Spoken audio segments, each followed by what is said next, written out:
하나님의 방식, 오늘은 이제 마지막으로 우리 기대와는 전혀 다른 방법을 말씀드리겠습니다.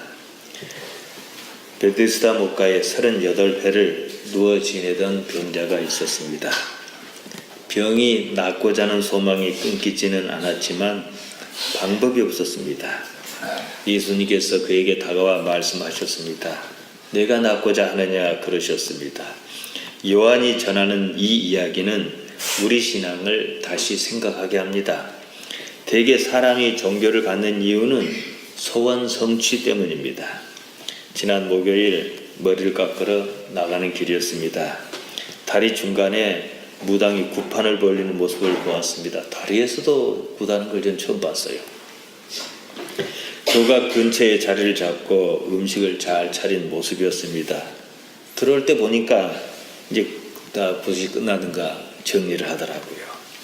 그렇게 붓을 해야만 하는 이유가 있을 것입니다. 소원 성취하는 방법이 그것이에요. 보통 기독신앙도 무당을 부르지는 않았을지 모르지만 이와 다르지 않아요. 예수님을 무슨 소원풀이의 수단으로 생각합니다. 그것이 복이었든지 무엇이었든지 자기가 바라는 바를 이루기 위해서 예수님을 믿겠다 그럽니다. 베데스다 연못의 병자 소원은 병이 낫는 것이었습니다. 그는 자기 소원을 예수님께 구하지 않았습니다. 예수님을 몰라봤습니다. 그런데도 예수님께서 병을 고쳐주셨다 그럽니다. 병자는 예수님을 믿지 않았습니다. 몰라본 사람이 어떻게 믿겠습니까? 그의 소원은 연못물이 움직일 때 누가 자기를 먼저 물에 넣어줄까 그것이었습니다. 그런 경우가 있었겠죠. 병이 나았는지 안 나았는지는 차치하고라도요. 그럼에도 엉뚱하게 예수님께서 병을 고쳐주셨다 그 이야기입니다. 그가 소원풀이 수단으로 생각했던 연못물이 아니라는 거예요. 그의 소원은 병이 낫는 일이었습니다. 방법은 물이 움직일 때 먼저 들어가야 하는 거예요. 그조차도 자기는 누워있으니까 못한다는 거죠. 그가 생각하는 방법과 달리 다른 방법으로, 기대와는 다른 방법으로 병이 나았다 이겁니다. 우리에게도 병자와 같은 소원이 있습니다.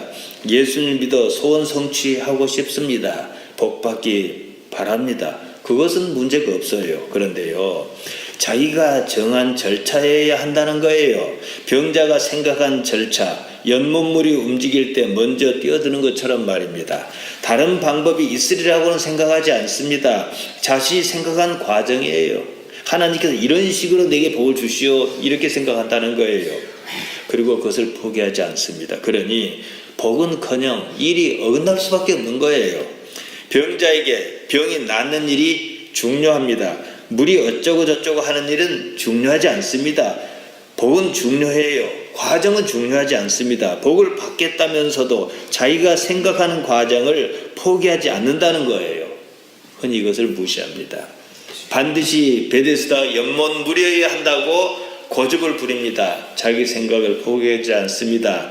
베데스다 연못의 병자가 잘한 것이 있다면 이거예요. 예수님께서 그에게 말씀하셨습니다.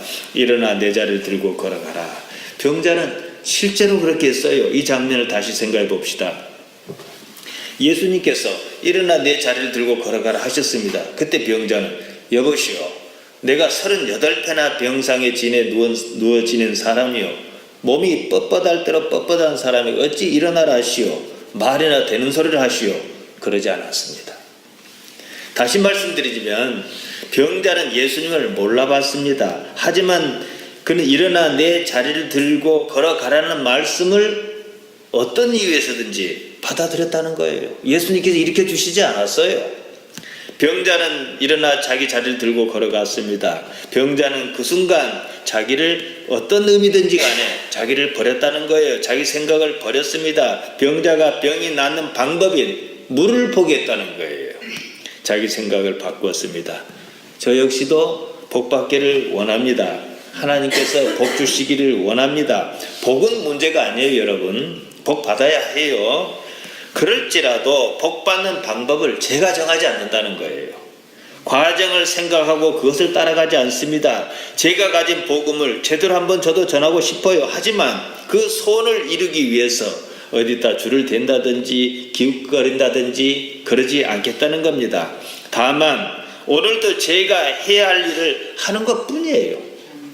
열심히 성경을 연구하고 설교를 준비하는 것입니다. 제 생각은 끊임없이 버리는 거예요. 대개는 이 점에 대해서 매우 심각하게 오해합니다. 자신 스스로가 복은 뭐 상관없는데 복 받는 과정까지 생각에 두는 거예요. 자기 생각의 과정이 신통치 않아요. 그러면 또 쉽게 포기합니다. 내일 무슨 일이 일어날는지 아무도 모릅니다. 그런데 내 처지에 무슨 복이 있으려고 하고 또 포기하고 말아요. 자기가 방법을 생각했어요. 복 받는 과정을 자기 생각에 맞춘 것입니다. 예수님의 등장은 베데스다의 못의 연못물이 아니라는 거예요. 이 베데스다의 연못물은 자기 생각이잖아요. 그래놓고 복이 있을 것 같지 않습니다. 그러니까 말자 그럽니다. 바로 그러는 자기라는 것이 꺾여야 한다는 것입니다. 그는 여전히 연못물이 움직이는 것만 생각하고 있는 것입니다. 이다이든 아니든 요즘 문제를 일으키는 데 보세요. 자기 관념, 자기 생각을 절대시합니다. 자기 방식으로 복받겠다 그럽니다. 자기 포기가 없습니다. 예수님을 믿는 것이 아니에요.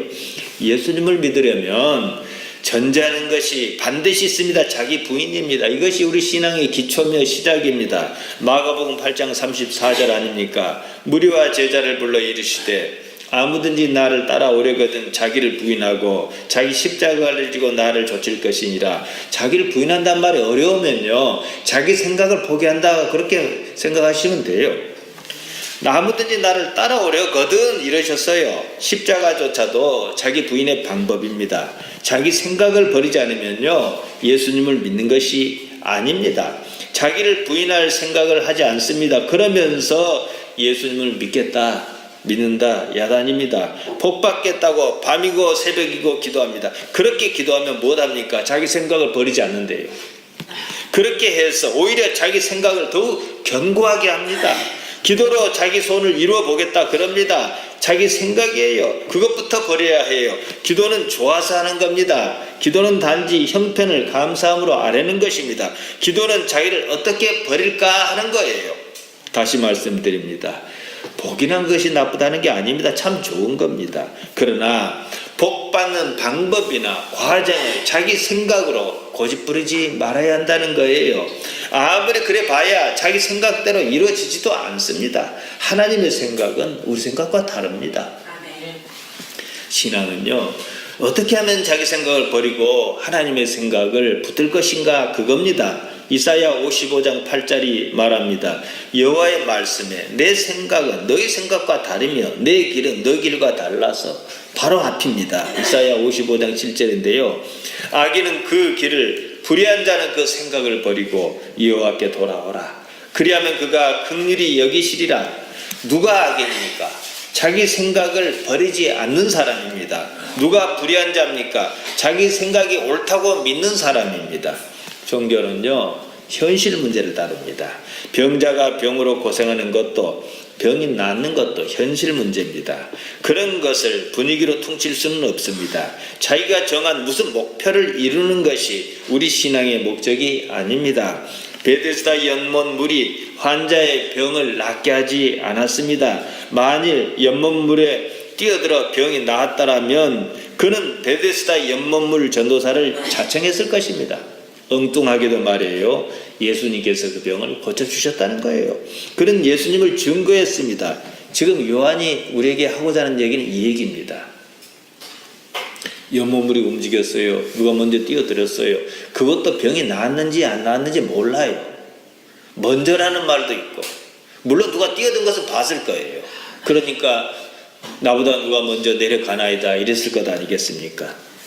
기도원에서 흔히 하는 말이 있습니다. 기도하면 무슨 병이든지 다 나을 것처럼 말합니다. 사실은 아니에요. 기도해도 병이 안 나는 경우가 훨씬 더 많습니다. 하나님께서 무슨 병이든지 고치지 못하시지는 않을 것입니다. 그러면 기도했는데, 정말로 기도했는데 어째서 병이 낫지 않는지를 생각해야 하는 거예요. 내가 무엇을 잘못 생각하고 있는 것은 아닌지 따져봐야 합니다. 그러면서 자꾸만 방향을 수정해야 해요. 목표점이 무엇이냐 이거예요. 나를 어째서 여기까지 인도하셨는가? 내가 원치 않는 이 길로 어떻게 하나님께 이끌고 오셨는가? 그것을 생각하라는 거지요. 병이 나으니까 기도한다고 병이 낫는 기도한다고 병이 낫는 것이라기보다도 병이 나으니까 지금까지 기도한 과정이 무엇이었는가? 이것을 생각하는 거예요. 결국은 하나님이시다. 그겁니다. 기도라는 것은 어차피 종교적인 행위입니다. 하나님께 기도하지 우리가 누구께 기도하겠습니까? 기도 없이 병이 낫는 일이 다 합시다. 이 베데스다의 병자처럼 말이에요. 그는 만약에 예수님이 아니고 연못물에 들어가 병이 나왔다 그러면 그거 하나님 생각하겠어요? 상대가 누구냐 이 문제지요. 기도라는 과정에서 우리는 충분히 하나님을 생각합니다. 그런 사람이 병이 나았을 때 하나님을 더욱 생각할 것입니다. 이거예요. 그래서 제가 여러분께 가끔 말씀드리는 게 있어요. 한시도 이 가슴에서 하나님이 떠나지 않게 하라는 거예요. 단 자기 부인이 반드시 있어야 합니다. 앞서 말씀드린 대로 이것 없이는 기독교도 아니고 무엇도 아니고 아무것도 아닙니다. 아무리 기도를 많이 해도 죽기 살기로 기도해도 자기 부인이 없으면 하나님을 제대로 알아볼 수가 없습니다. 그러면 하나님을 생각해도 하나님을 생각한 것이 아닙니다. 기도하면 병이 낫는다. 그러면 인과관계, 기도가 원인이고 병이 낫는 것이 결과입니다. 엄밀히 말씀드리면 기도해서 병이 낫는 수가 있다. 이게 정답이에요. 그렇지 않겠습니까? 그러면은 어쩔 때는 기도해서 병이 낫고 어쩔 때는 병이 안 낫는가? 어쩔 때는 내 소원을 기도로 아뢰면 이루어지고 어쩔 때는 이루어지지 않는가를 생각해야죠. 대부분 아까 말씀드린 대로 복을 바라는데 복이 이루어진 절차까지 내 생각에 맞아야 한다고 생각해요. 그런 건 없어요. 환자가 병만 나오면 됐지 무슨 병을 가면 무슨 소용이 있어요? 무슨 의미가 있겠습니까? 신앙은 생각처럼 딱 맞아떨어지지 않습니다. 그럼에도 불구하고 인과적이면 그러기를 더 선호해요. 왜냐? 그러면 공식에다가 집어넣을 것이기 때문에 그렇지요. 그러면 나중을 위해서 지금 내가 무엇을 하여야 하는지 분명할 것이라고 생각합니다. 우리 신앙은요 그것을 말하지 않습니다. 저는 초등학교 1학년 때부터 3학년 때까지 오른쪽 얼굴에 버짐이 피어서 무지하게 고생했습니다. 이제 바보짓이지요. 지금 같으면 아무것도 아닌데 지금도 흉터가 남아있어요. 이제 나이가 드니까 이제 이 피부가 많이 좋아졌습니다. 그때는요 정말로 문둥병자처럼 그랬습니다. 얼굴이 참 흉했어요. 딱 찢어지고 고름 피우고 3년 동안 정말로 아팠는데요. 무슨 약초를 막걸리에다가 재인 것을 막 붙이고 그랬어요. 그래서 이제 흐르니까 막 비닐로 싸고 막걸리 냄새 때문에 저는 그걸 술약이라 그랬습니다. 또 한 번은 무슨 검은 가루 같은 걸 뿌리더라고요. 또 푸른 가루를 계속 붙이게 되는데 옆에서 듣기로는 무슨 거기다 비상을 섞었다고 그러더라고요. 비상이 원래 비석을 태워서 나오는 거잖아요. 독성이 워낙 강합니다. 그래서 그거 독약이에요. 쥐약이나 방부제, 알료 이런 데 씁니다. 어느 날 병이 어쨌든 나왔어요. 한 3년 만에 나왔는데요. 사람들이 찾아 묻습니다. 무슨 약을 써서 나왔느냐. 사실 설명이 어려워요. 그때 임상실험 한 것도 아니고 무엇을 이렇게 데이터를 추출한 것도 아니란 말입니다. 말하기 어렵습니다. 가끔은 아이들 둔 사람들이 제게 아이들 교육에 대해서 묻습니다. 어떻게 해야 한마디로 결국은 대학이니까 일단은 어떻게 해야 좋은 대학 가겠습니까? 이거 비법은 없는 것이나 마찬가지예요. 왜냐? 있다 해도 그대로 안 해요. 그러면서 또 비법을 묻습니다. 안 할 거면서 말이죠. 베데스다 연못물에 뛰어들어 병이 나았다 해도 마찬가지입니다. 물방울이 튀어 몸에 맞는 순간 병이 나았다고 합시다. 물방울과 병이 낫는 일 사이에 인과성 문제를 해결해야 해요. 그게 과학이에요. 물에 무슨 유황성분이 있든지 무슨 화학성분이 있어서 나았든지 말이죠.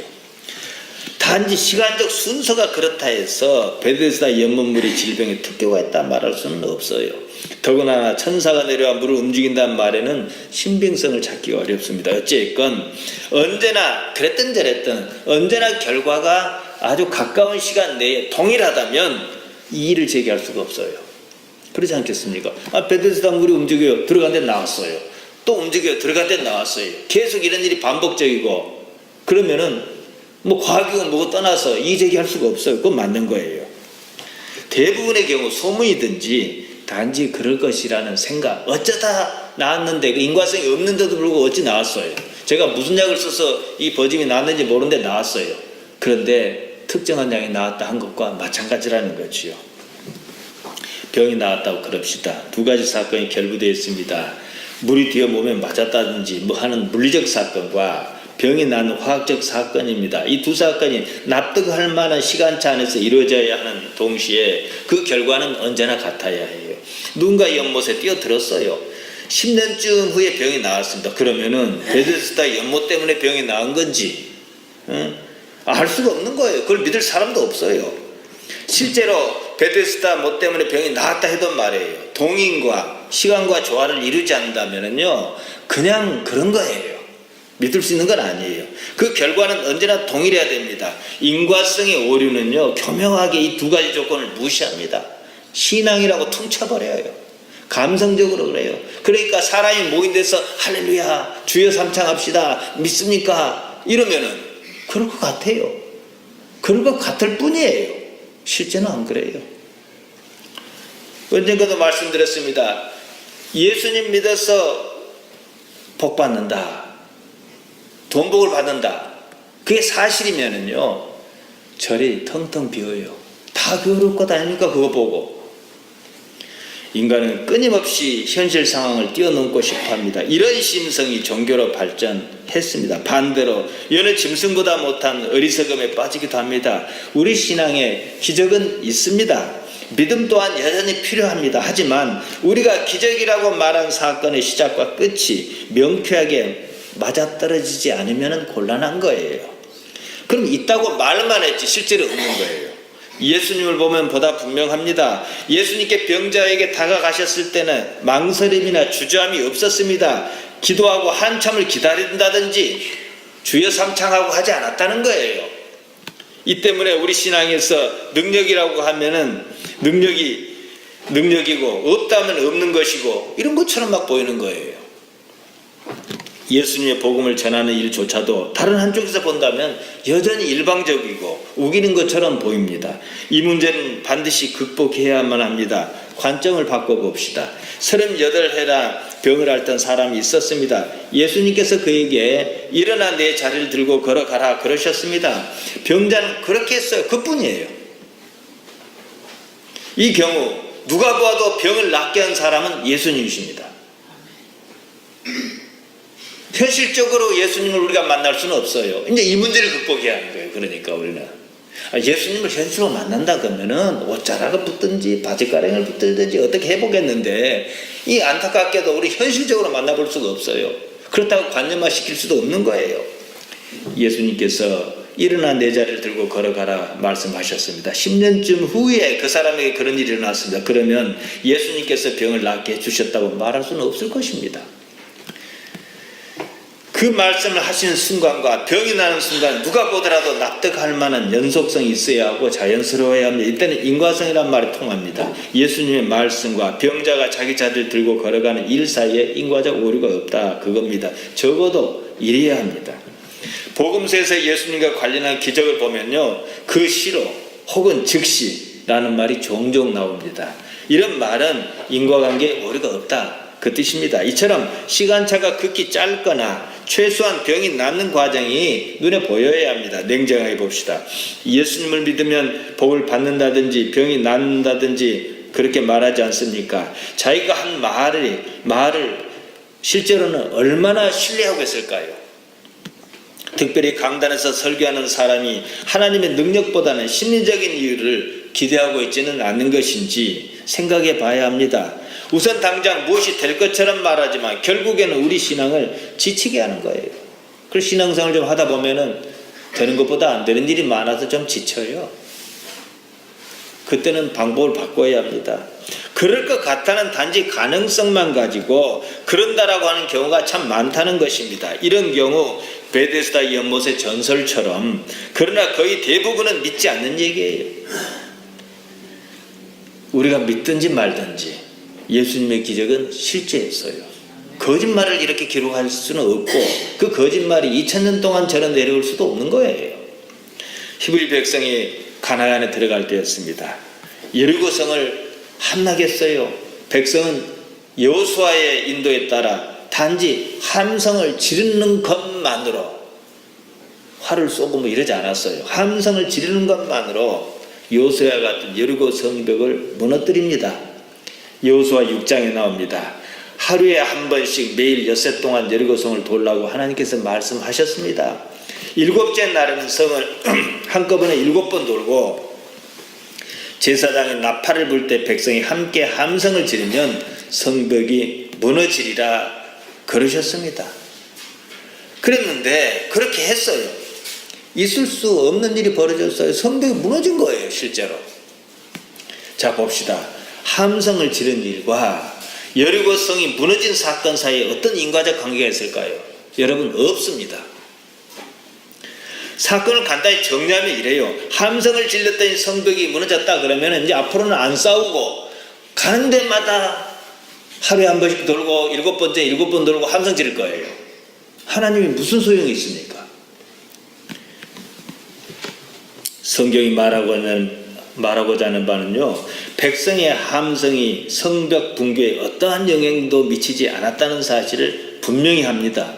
이것이 무슨 얘기입니까? 성벽을 무너지게 한 것은 백성의 함성이 아니었어요. 하나님의 말씀이었습니다. 백성도 하루에는 한 바퀴씩 돌다가 나중에 7바퀴를 돌고 함성 질러라는 그 말씀을 어떻게 따를 수 있었는가? 이 문제예요. 그 말이 지른다고 그리 될 것 같지 않다는 건 다 알아요. 그게 물리적으로 뭐 음파가 여리고성 성벽을 무너뜨리기나 한다 이렇게 믿을 사람은 없어요. 그럼에도 어떻게 그 말씀을 따를 수 있었는가예요. 이 경우 함성이라는 선행 사건과 성벽이 무너진 후행 사건 사이에 인과적 연결고리는 없지만, 한마디로 말도 안 되지만 그것이 하나님의 말씀이라는 사실을 받아들일 수 있어야 했다는 거예요. 여기에 익숙해야만 했다는 겁니다. 여리고성 사건은요, 광야 생활 40년 마지막 시기였습니다. 광야에서 백성이 무엇을 겪었느냐예요. 거기에 답이 있습니다. 5만 일을 다 겪었습니다. 그 일로 모세조차도 죽었습니다. 그 결과 말이 되든지 안 되든지가 중요한 게 아니라, 내가 이해할 수 있느냐 없느냐가 중요한 게 아니라, 내 생각이 옳다 그러다 이것이 중요한 게 아니라, 하나님께서 그 말씀을 하셨느냐 하지 않으셨느냐 이것을 더 중요하게 여겼다는 거예요. 그것이 능력입니다. 함성이 중요한 게 아니에요. 하루에 한 차례씩 성 외곽을 도는 일은 전혀 신령한 일이 아닙니다. 주술적인 일도 아닙니다. 그냥 도는 일이에요. 함성으로 인한 진동이 성벽을 무너뜨렸다면 여리고성은 성도 아니지요. 그럼에도 오늘날 그런 식으로 생각한다는 거예요. 심심치 않게 어디 그 단기 성교를 가면 땅받기라고 돌고 있어요. 말도 안 되는 소리예요. 하나님께서 그렇게 하라 하셨으면 그렇게 해야 하는 거예요. 그런 거 없었거든요. 그리고 함성을 지릅니다. 주여 합니다. 정신없는 일이지요. 그 일을 기획한 사람이 무엇을 기대했는지 뻔합니다. 여리고성이 무너진 것과 같은 실제 사건이 아니라는 것이지요. 신비성을 부추겨 무엇을 얻으려 했는지는 모르겠습니다. 그리고 성벽 붕괴 사건은 오히려 그 반대입니다. 백성이 단지 하나님의 말씀에 굴복함으로 성벽이 무너졌다는 사실을 말하는 거예요. 누가 이치에 맞지 않는 그 말을 듣겠습니까? 자기를 부인한 사람이에요. 40년 동안 광야에서 5만 일을 겪으면서 자기 자신을 부인하는 연습을 해온 거예요. 아브라함도 마찬가지였어요. 애초에 말이 안 되는 일이에요. 그런데 자기 부인 없이, 하나님에 대한 훈련 없이 자기 마음대로 함성을 지른다고 성벽이 무너지겠냐는 거예요. 지구가 멸망할 때까지 안 무너집니다. 다시 봅시다. 그 사건이 애굽에서 나온 직후에 있었던 일이 아니라는 거예요. 광야 40년 동안 무수하게 많은 일을 겪었습니다. 그리고 난 후였어요. 믿음은 이런 것입니다. 하나님의 말씀 믿네 마네 그런 것이 아니에요. 그런 상태에는요, 믿어도 달이고 믿지 않아도 달입니다. 이제 애굽에서 나왔습니다. 여리고 성벽을 무너뜨릴 계획을 말했다 그럽시다. 하루에 한 차례씩 돌다가 일곱째 날에는 7번 돌고 어쩌고 하라고 하나님께서 그러셨다 그러십시다. 백성이 과연 그 말을 듣겠냐는 거예요. 그냥 가면 40일 갈 일을 왜 40년이나 돕니까? 사람이요, 자기 인생이 좀 지쳐야 합니다. 그래야 하나님 말씀이 들립니다. 무려 40년이었습니다. 그 세월도 우리 인생처럼 그냥 지나간 것은 아니었습니다. 이제 백성이 할 수 있는 일은 자기 생각에 이치에 맞느냐 맞지 않느냐 그것이 아니었습니다. 하나님의 말씀이라면 무조건 따라야 하는 것이었어요. 이제 몸이 그게 반응을 하는 거예요. 그것이 바로 우리 성경이 오늘 우리에게 전하는 내용이고 그것이 바로 믿음이라는 거예요. 능력은 거기서 나옵니다. 바울은 그래서 고린도전서 1장 18절에서 말합니다. 십자가의 도가 멸망하는 자에게는 미련한 것이요 구원을 얻는 우리에게는 하나님의 능력이라. 내가 나를 버릴 줄 알고 나를 부인할 줄 알고 내 생각을 인정치 않을 줄 아는 사람에게는 십자가가 말이 돼요. 그러나 그 생각을 포기하지 못한 사람에게는 여전히 미련한 짓이지요. 편견을 가지지 말고 성경 기록을 봅니다.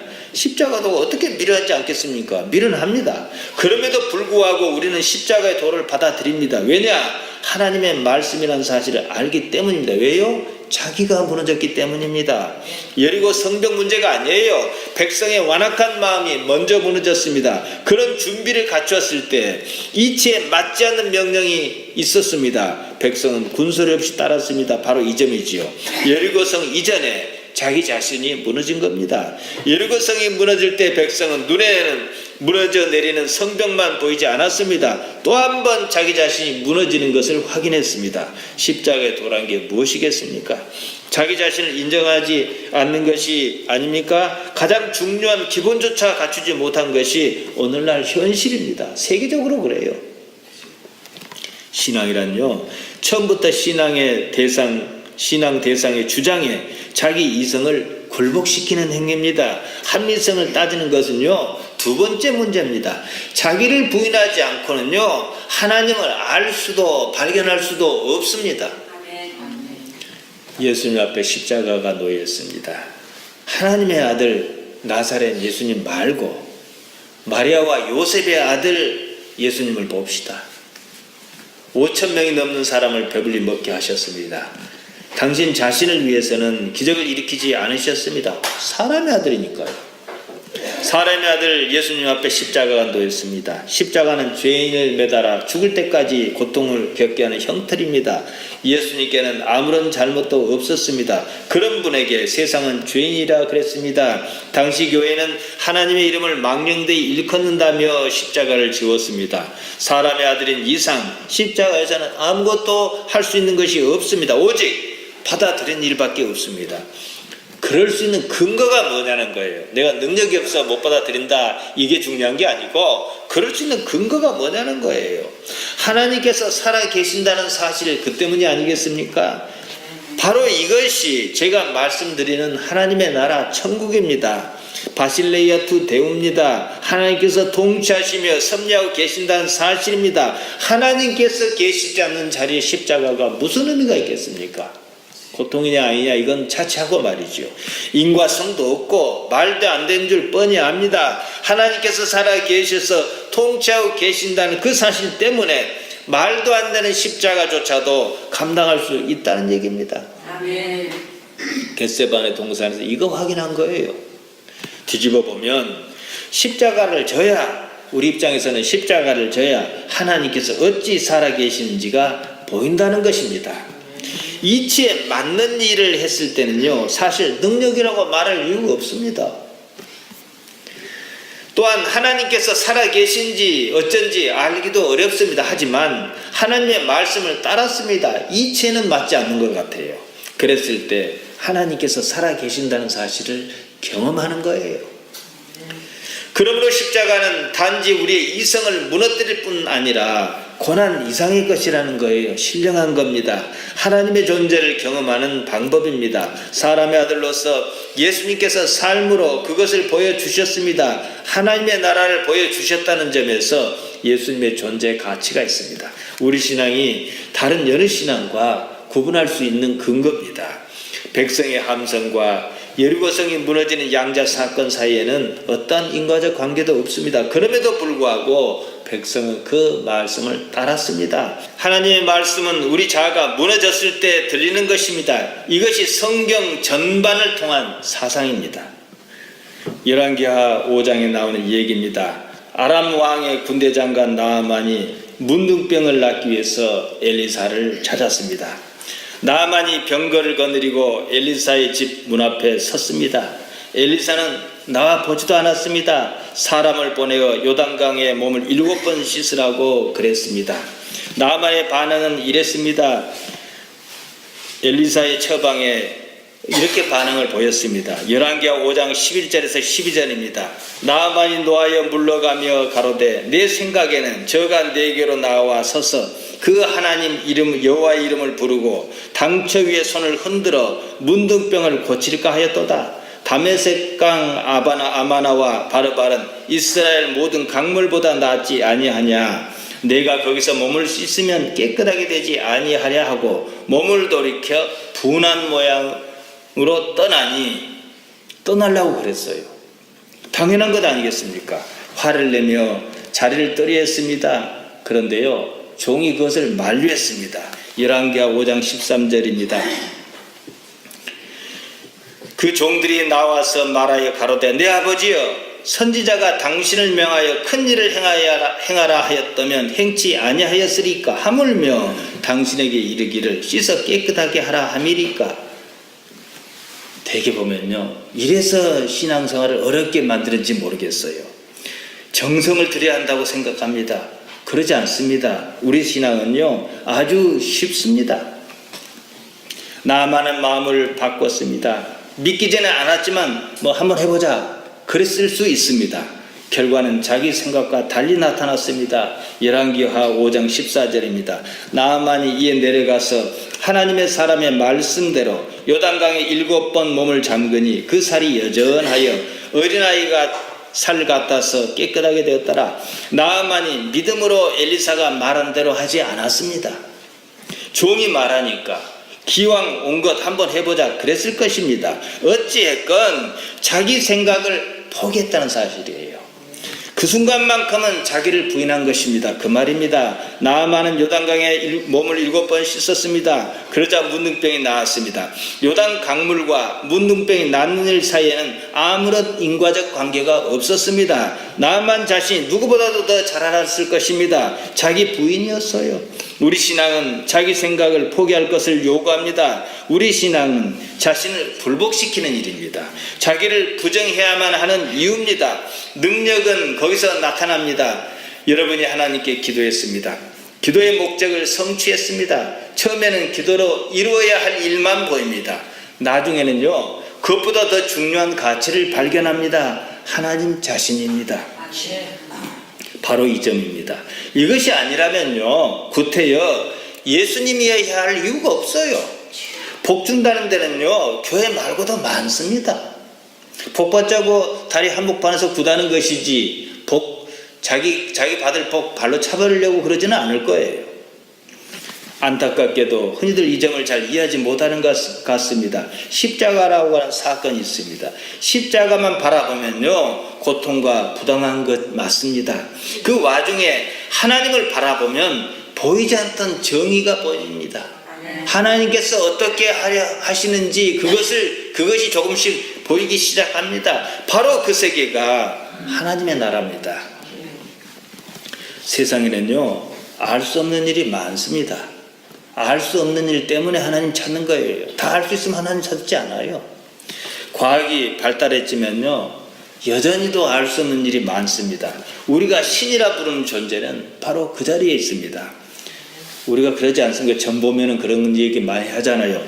동으로 가면 우인을 만난다든지, 뭐 북으로 가면 귀인을 만난다든지, 알 길이 없는 거예요. 사람이 신을 찾는 이유입니다. 모르는 것 때문이에요. 인류는요, 지금까지 전혀 경험해 보지 못한 현실을 경험할 것입니다. 여러분, 우리는 이제 이렇게 변하니까 잘 못 느끼는데 10년 전에 이런 휴대폰이 어디가 있었어요?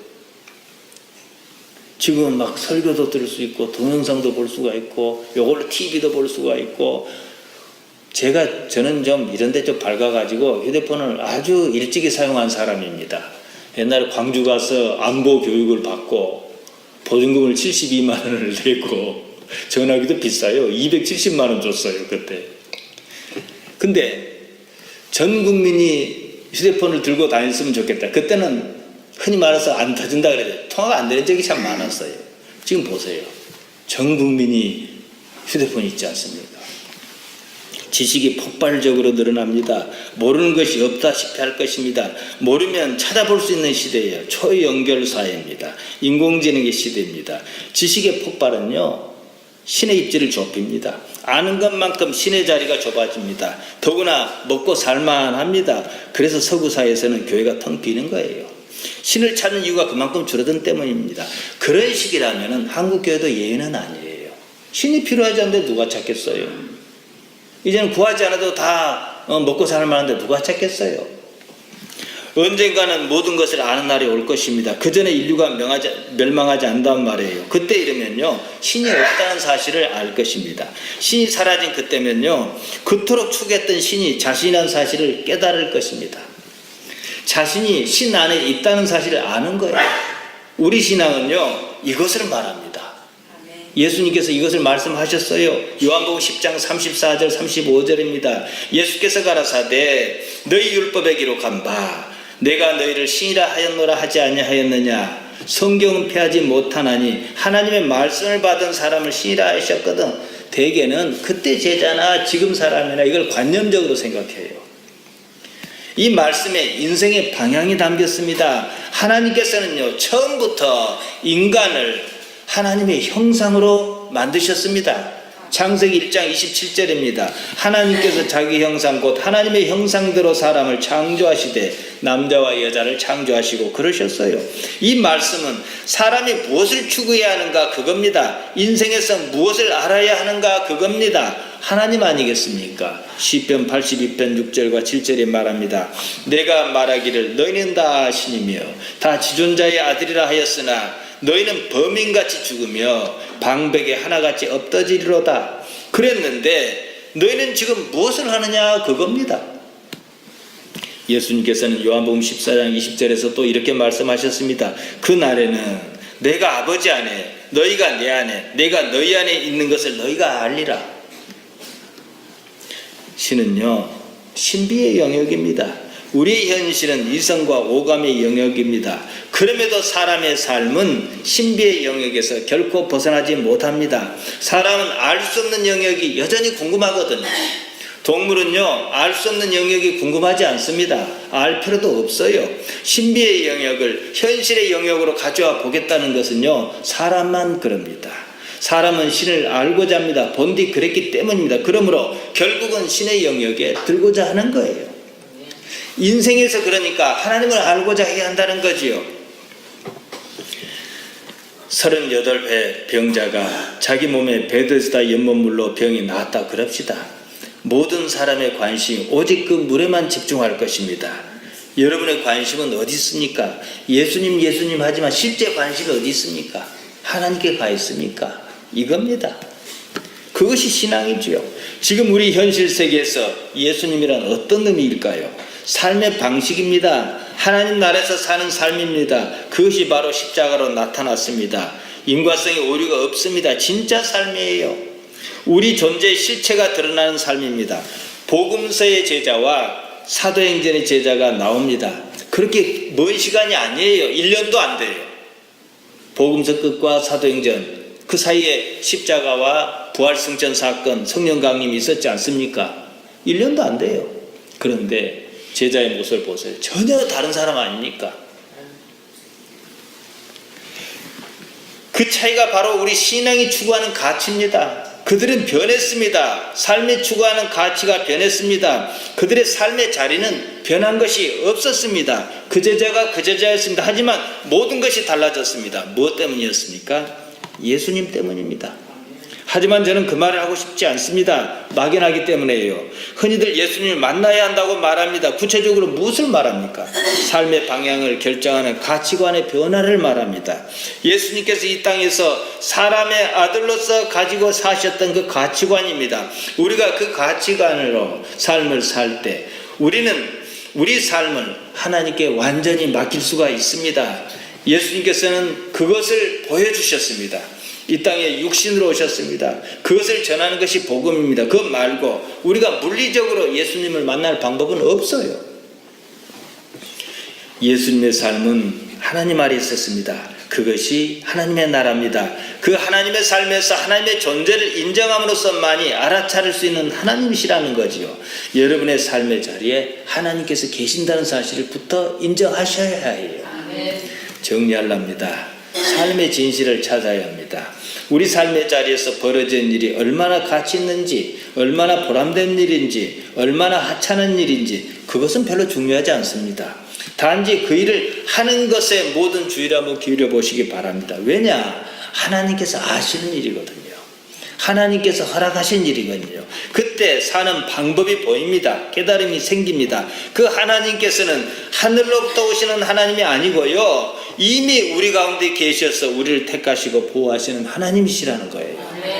예수님의 삶이 그 모든 것을 밝히 말해 주었습니다. 우리가 우리 의식을 일깨우기만 하면 우리를 불행하게 하는 모든 헛된 것에 휘둘리지 않습니다. 자유를 누릴 수 있습니다. 좋고 나쁘다고 판단하는 상황에 지나치게 마음 쓸 이유가 없습니다. 우리 마음이 그런 평가를 하거든 그냥 그렇구나 하고 바라만 보는 거예요. 그냥 지나갈 것입니다. 하나님께서는 우리의 모든 삶과 그 상황에 관여하고 계십니다. 천지 창조 때부터 그랬습니다. 그리고 예수 그리스도로 그것을 나타내셨습니다.